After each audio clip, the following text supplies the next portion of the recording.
അപ്പോൾ നമ്മുടെ ഡൽഹി ഇലക്ഷൻ കഴിഞ്ഞതാണ്. അപ്പോൾ ഒരുപാട് സർവേകളൊക്കെ കണ്ടു.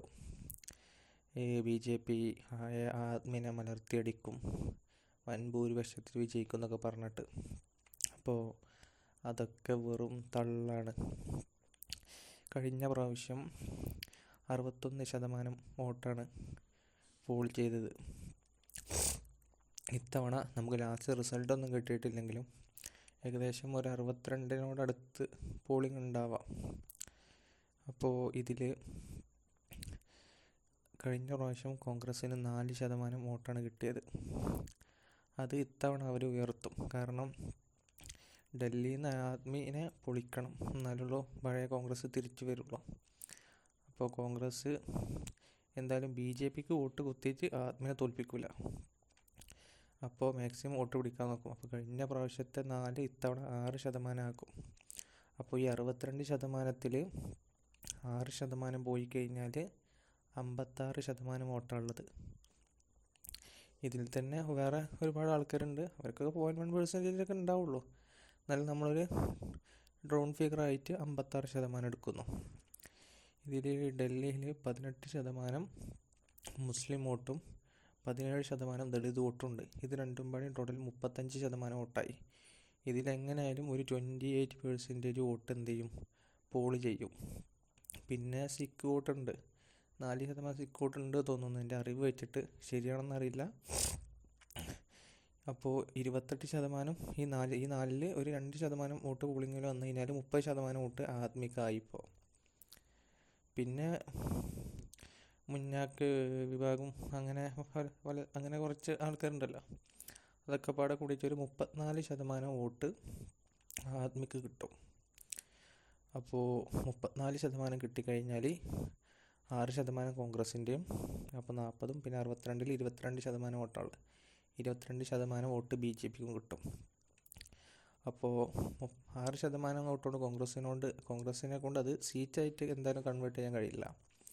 അപ്പോൾ ഈ 70 സീറ്റും ആദ്മിക്കും BJPക്കുമായിട്ട് വിഭജിക്കും. അപ്പോൾ 34% വോട്ട് കിട്ടിയ ആദ്മിക്ക് ഓൾമോസ്റ്റ് ഒരു 42 സീറ്റ് വരെ കിട്ടാൻ ചാൻസ് ഉണ്ട്. ബാക്കി 28 സീറ്റ് എന്തായിരിക്കും, BJPക്കായിരിക്കും. ഇതെങ്ങനെ നമ്മുടെ കോൺഗ്രസ് മാക്സിമം വോട്ട് ആദ്മിൻ്റെ ഇതിൽ പിടിക്കുക. അതുപോലെ തന്നെ ഇപ്പോൾ നമ്മുടെ ടാക്സിൻ്റെ ഓരോ നിയമങ്ങളൊക്കെ മാറ്റിയില്ലേ, 12 ലക്ഷം രൂപ വരെ ഉള്ളവർ ടാക്സ് പേ ചെയ്യേണ്ട നിയമങ്ങളൊക്കെ ആക്കിയില്ലേ. അതൊക്കെ കണക്കിലെടുത്തിട്ടാണ് ഇപ്പോൾ ഞാൻ എൻ്റെ ഒരു പ്രഡിക്ഷനിലാണ് 42 സീറ്റ് ആദ്മിക്കും 28 സീറ്റ് BJPക്കും എന്ന് പറഞ്ഞത്. പിന്നെ നമ്മൾ ഞാൻ നാളെ അത് തരാം ഇത് തരാമെന്ന് പറഞ്ഞേക്കാളും നമുക്ക് സ്ഥിരമായിട്ട് കിട്ടിക്കൊണ്ടിരിക്കുന്നത് നഷ്ടപ്പെടുത്തിയിട്ട് ഒരാളും എന്തില്ല, ചാടി പിടിക്കാൻ ശ്രമിക്കൂല. പിന്നെ 10 വർഷം തുടർച്ചയായിട്ട് ഭരിച്ചതാണ്, അഴിമതി കേസിൻ്റെ കാര്യങ്ങളൊക്കെ ഉണ്ടായിരുന്നു. അത് ട്രൂ ആണോ ഫോണോന്നും അറിയില്ല. എന്തായാലും അപ്പോൾ ആരായാലും ഇന്നും ഒരാളിനെ ഭരിക്കുമ്പോൾ ആർക്കായാലും ഒരു ചൊറ ഉണ്ടാവില്ലേ. അപ്പോൾ അർത്ഥത്തിൽ ആദ്മിൻ്റെ കഴിഞ്ഞ വർഷത്തെ 62 സീറ്റ് അങ്ങനെ എന്തായിരുന്നില്ലേ, അതിൽ നിന്ന് 42 സീറ്റ് വരെ ഈ ഒരു കണക്കിലാണെങ്കിൽ, ഇനി ഇതൊന്നും അല്ലാന്നുണ്ടെങ്കിൽ, ഇതൊന്നും വോട്ടർമാർ കാര്യത്തിലെടുത്തിട്ടില്ല എന്നുണ്ടെങ്കിലും എങ്ങനെ പോയാലും 52-ൻ്റെയും 56-ൻ്റെയും ഇടയിൽ സീറ്റ് BJPക്ക് അല്ല, 52-ൻ്റെയും 56-ൻ്റെയും ഇടയിൽ സീറ്റ് ആദ്മിക്ക് കിട്ടും. ബാക്കി 14-നും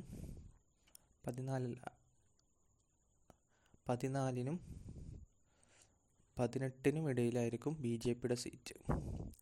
അല്ല, ഇനി ഇങ്ങനെയല്ല, നമ്മൾ നേരത്തെ പറഞ്ഞ ആ ഒരു വോട്ടിംഗ് പെർസെൻറ്റേജ് അടിസ്ഥാനത്തിലാണെങ്കിൽ 42 സീറ്റ് ആദ്മിക്കും 28 സീറ്റ് BJPക്കും. അപ്പോൾ എല്ലാവരും എന്ത് ചെയ്യുക, 8-ാം തീയതി വരെ വെയിറ്റ് ചെയ്യുക. ഇതൊക്കെയാണ് നമുക്കൊരു ഏകദേശം ഒരു കണക്ക് വെച്ചിട്ട് നമുക്ക് പറയാൻ കഴിഞ്ഞത്. അല്ലാതെ അവിടെ 60 സീറ്റ് BJPക്ക് കിട്ടും, 70-ൽ 69 കിട്ടും എന്നൊക്കെ പടച്ച് വിടാന്നല്ലാതെ ഇതിലൊന്നൊരു വാസ്തവമില്ല.